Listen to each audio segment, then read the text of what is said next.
Ninaomba niweke msisitizo katika maeneo machache. Kwanza, wafanyabiashara, wasafirishaji na wadau wa sekta ya ugavi tutumie kikamilifu fursa zinazotolewa na ghala hili ili kuongeza tija na kupunguza gharama za biashara na kuchangia ukuaji wa uchumi wa taifa. Tumekuwa tukiongea na wenzetu wa usafirishaji weza kuhakikisha kwamba tunapunguza gharama za masuala ya usafirishaji kwa kutumia hatua tunazozichukua ili kuweza kuhakikisha kwamba shughuli mnazofanya zinakuwa na tija.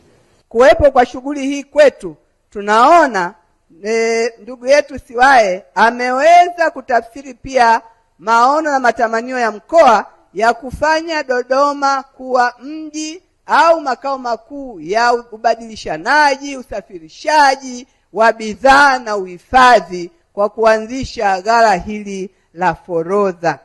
Kampuni ya Siwaye inaahidi kuendesha shughuli za ghala kwa kuzingatia sheria na kanuni zote za forodha na mamlaka nyingine za udhibiti, kulinda usalama wa mizigo inayohifadhiwa ghalani ili kuepusha upotevu au uharibifu, kwa kutunza kumbukumbu sahihi za mizigo kwa uwazi na uadilifu. Mheshimiwa Waziri Mkuu, ghala la forodha ni moja ya nyenzo muhimu ya uwezeshaji biashara halali inayotolewa kwa mujibu wa sheria ya forodha ya Jumuiya ya Afrika Mashariki ya mwaka 2004 iliyofanyiwa marejeo mnamo mwaka 2025 pamoja na kanuni yake mwaka 2010.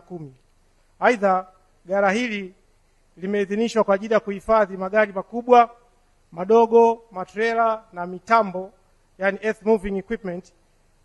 Bidhaa zote hizi huwa chini ya uangalizi wa Mamlaka ya Mapato, Idara ya Forodha na Ushuru wa Bidhaa, zikiwa ghalani mpaka zitakapokamilisha taratibu za forodha na kulipiwa kodi stahiki.